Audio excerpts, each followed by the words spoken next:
Pro tip, if you live in a hot climate and you're on a budget, you can't afford those ceramic tints, just let your car get dirty. It'll block some of the UV rays for you. All right, now, thankfully, my car has never met a budget it couldn't break, so we've got full ceramic tints all around, giving me 99% UV ray coverage. With the dirt, we kicked that up 1 more percent, giving me a full 100% UV ray coverage, keeping me nice and cool in the summer heat. Now, an added benefit of the dirt on the window is that I can't see the soccer mom minivan full of kids pass me by in my race car. So yeah, life is good. Life is good.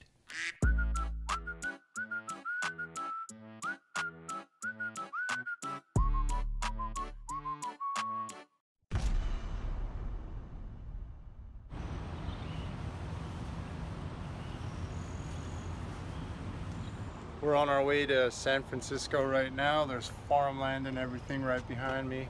We're just at one of the rest areas because the drive is fairly long. It's about 6.5 hours from where we're at in SoCal.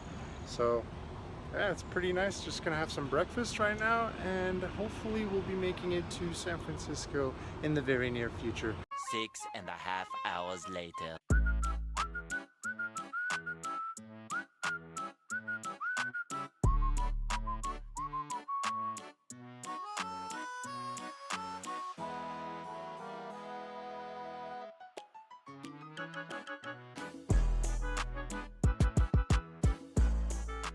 So I don't know if you guys remember when I picked up the Mini Cooper on the drive back, I had found a spot that said 6 avocados for $1. Now we just stopped by at a spot, the same exact one, and it's 12 avocados for $1. You never find that anywhere. They did change their policy. It does say with a purchase of $5, but they had some pretty cool ice cream here. Have you guys ever heard of garlic ice cream? So I picked up 2 of those, one for me, one for my dad. We're gonna have some garlic ice cream right now, and I'll let you know how it tastes. All right, we're about to try the garlic ice cream. It's vanilla ice cream with garlic in it. Here's the label. So we'll see how it goes.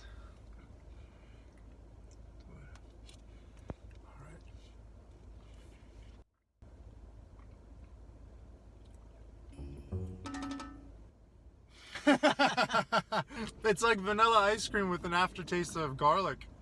It's not bad at all. Lots of garlic. 6 hours later. All right, guys, we just got home. It's about 7:40, almost 8 o'clock here at nighttime. It took us a full day. We left at 5 in the morning and we just got back. So very long trip, but we got all the cool parts that I had ordered. Here are the Martelius headers. The Wilwood kit is right there. And Sibon hood, carbon fiber vented hood, as well as the Zenki JDM front bumper. Again, my house has turned into a storage of sorts. All right, guys, enough lollygagging. Let's get to the point of the video, which is to install the brand new Martelius times Battle Garage racing header. I've gotten this header modified by Ryan Seymour. He's at Breeze Fab on Instagram. Check him out. He's got a bunch of cool parts for the 86 chassis. He's added a heat shield mounts for the top and bottom heat shield. These are the factory mounting points for the factory shields, which this is the top one, as well as an EGR accommodation right here. Since I'm going to be keeping the EGR system in my car intact, it's exhaust gas recirculation, for those of you who don't know. It's a smog related thing, so I'm going to be keeping that intact.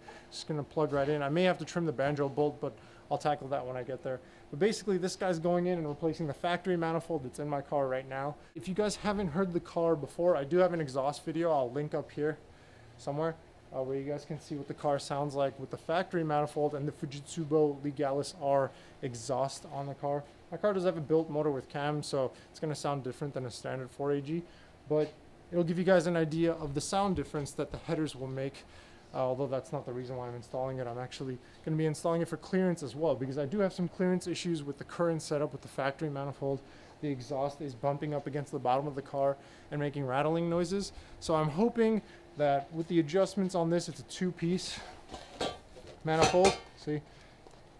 And it's got these like springs for the install. I'm hoping with all that adjustment in place, we can get this thing set up properly without any rattles and noise, and get the car ready for the dyno tune. So that's gonna be exciting. The car up on jack stands. Let's pop the hood and get the old manifold off the car.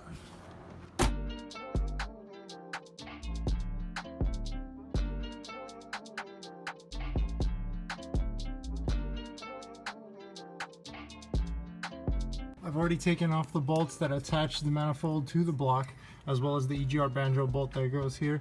Next up, I'm going to remove these guys right here. There's 3 of them, or 4 of them. Once I've removed that, I'm going to separate the top half of the manifold with the downpipe, because in order for the downpipe to come out, it would either need to come up or down, and it's a lot easier to actually disconnect this guy than to pull it all out from the engine bay, because that guy right there, this gets in the way. I just removed the bottom screws that attach the manifold to the downpipe, and I slid the downpipe from underneath the car. This is always a lot of fun. Now all that's left is to slide this guy out of the way. This is my relocation kit for the oil filter and oil cooler, and get this octopus guy out of here. We finally got the old piece of junk out. As you can see, this guy right here has been welded multiple times over before my ownership and during my ownership, and it's not looking too good. Here we have the contents of the new Martelius Battle Garage manifold laid out. This part attaches to the existing catalytic converter. Separate pieces right here. This is the O2 sensor location. We've got the EGR bung that we've added, as well as the heat shield mounts. Those are the heat shields. I'm going to clean them up and mount them before I install this guy. And then we've got some retainer springs, a gasket, or actually this is a block off plate for the O2 sensor, which I'm going to be using, so I guess I don't need the block off plate. And then just some mounting bolts, some gaskets as well. Nice. So it looks like the bottom mount heat shield with the 1 in 4 runners in place is making contact with my oil filter relocation lines. There's really no way around this because those lines come straight out of the block and don't have much flexibility for me to move them out of the way. Just to be safe, I'm going to add some extra heat management to make sure those lines don't get burnt up. I did have my concerns when ordering this exhaust manifold, whether or not it would clear the oil relocation lines that we have installed in the car. But since they're a little too close for comfort, I'm going to wrap the exhaust manifold with some DEI Design Engineering titanium exhaust wrap with some stainless steel zip ties to secure it in place. This stuff is pretty pricey for what it is, but it's definitely worth the investment to keep the engine bay components nice, cool, and safe. I also have the carbon fiber vented hood that's not on the car just yet. I'm going to install that when I put the bumpers on the car, so the new Japanese bumpers. As always, I'll have links to both of these in the description box below if you guys want to pick them up for yourself. And yeah, let's get to the install. The roll of wrap I have in front of me is 2 inches by 50 feet. This is the recommended size for a 4-cylinder engine with 4 runners, 1, 2, 3, 4. We do have 4 runners. They have a little guide on the back here that tells you how many rolls and what inch you need for your vehicle. And since we have an 8.6, it's a 1.6 liter 4-cylinder, we're going to use 1 roll, 2 inches by 50 feet. Sounds good. I just finished wrapping the first runner with the titanium exhaust wrap. One important thing I want to point out is that these DEI stainless steel ties that they sell and recommend for this wrap, I'm not a big fan of these because no matter how much I tighten them, I can't really get them secure enough to hold the wrap in place. I'm not too confident that it'll do that in the long run. So what I'm going to do is, after I've wrapped the entire manifold with the titanium wrap, I'm going to go over segment by segment and put some metal wire there, secure that in place, and hopefully it'll hold for the long haul. Another important point, although this is titanium wrap, it does have fiberglass strands in there, so you definitely want to wear gloves to protect your skin. 2,000 years later. I just finished covering all of the header guys. I had enough material to take it all the way down to where that flange connects to the catalytic converter, and that's probably because I did more than a 1/4 inch as I was wrapping it on the sides. I probably was closer to about a 1/2 inch or so, but I'm happy with the results because I primarily wanted to cover from this end and up to protect all of the engine bay components, and I've gone much farther down than that. The stainless steel ties that DEI sells, I was complaining about them earlier. I found out there's a special tool to tighten that guy. I got them as tight as I could. I've also complemented them with steel wire all around. It's keeping it nice and snug. It's not going anywhere. But yeah, I'll list the tool down in the description box below. I have no experience with it, but I'm assuming since it's designed for this type of tie that it'll work well with it, and maybe you won't need these steel wire attachments all around. But I've gotten them all around.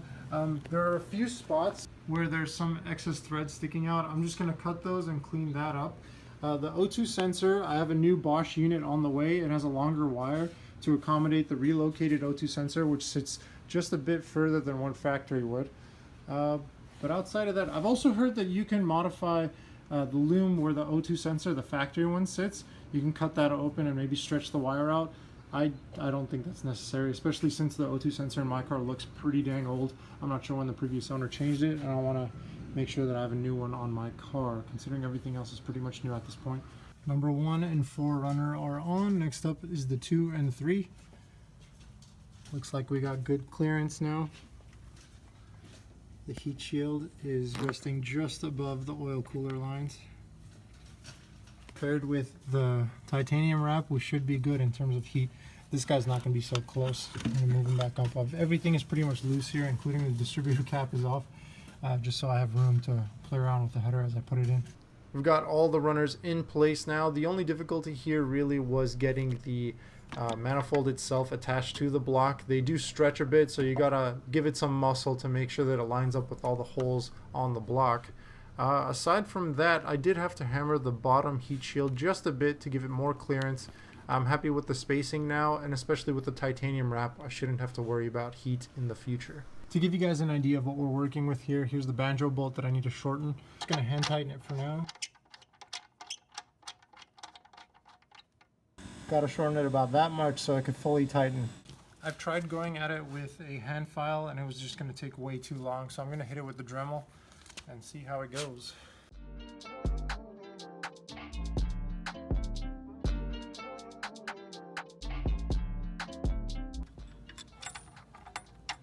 There we go. Oh, nice and smooth. Going over the ridges with that blade really made a massive difference. And there you have it. We've got a functioning EGR system on the Battle Garage and Martelius headers. The factory heat shields are in place and look really good. We'll have ample protection with those in place. With the titanium wrap, it shouldn't cause any boiling of the distributor or anything else nearby. Paired with all that heat protection and the vented hood that'll eventually go on, we shouldn't be worried about any engine bay temps in the future, I hope. Alrighty, I've got the Bosch O2 sensor in my hands. This is part number 12051. The wire is just a little longer than the factory O2 sensor, or I think this is the factory one. It's the one that I had on my car before. The wire is just a bit longer, and I needed a new one anyway, so this guy's going to be going in. It feels a lot heavier and heftier, so I'm hoping that I could get proper readings to the ECU. So here's the wire for the O2 sensor. It's got a bit of play, so what I want to do is cover this with some protective plastic sleeve and zip tie it to this brake line right here. In retrospect, I probably should have installed the O2 sensor on the middle section of the header before lowering the middle section into the car. The reason why is that bottom bolt, in order to access it, you do need to get underneath the car and work your hands around that steering shaft. Yeah, it would have been a lot easier. I didn't have the O2 sensor at the time, so it wasn't an option for me. But if you're going to be doing that install, I highly recommend going with that method. You just have to be careful when lowering it into the car so you don't break your O2 sensor. You can finally get underneath the car and attach the rest of the exhaust. There's that small flange that attaches to those 2 points there and connects to the catalytic converter. Goes all the way back to the Fujitsubo Legalis R. I've got quite a bit of spider webs down here, so I'm going to have to clean those out so I don't have any spiders falling on my face.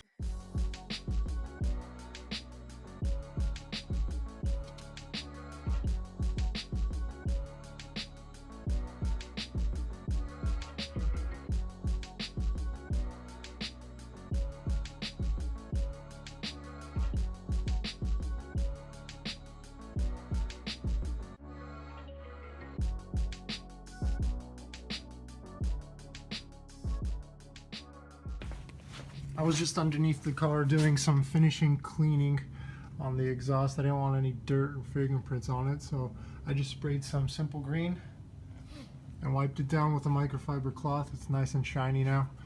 Adjusted all the hangers, did a quick system check, made sure that everything was plugged in, got the battery attached again, fixed one of the terminal lines for that, and gonna give her a start and see if there are any leaks. Hopefully no leaks, and I could drop the car and start driving it again.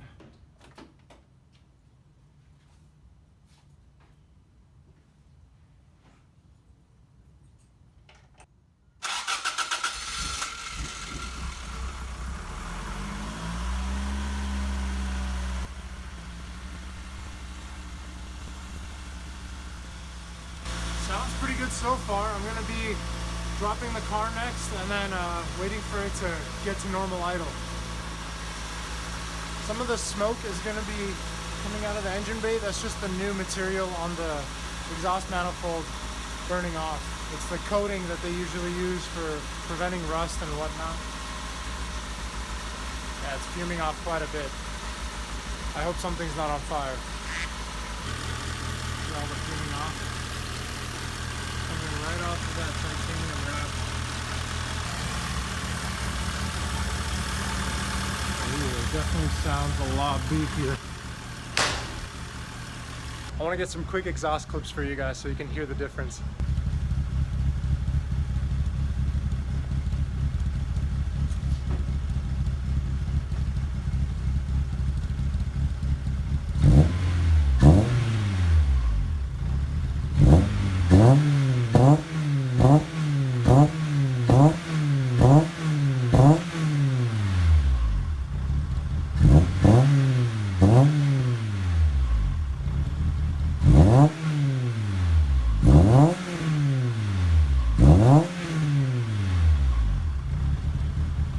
Sounds really chunky.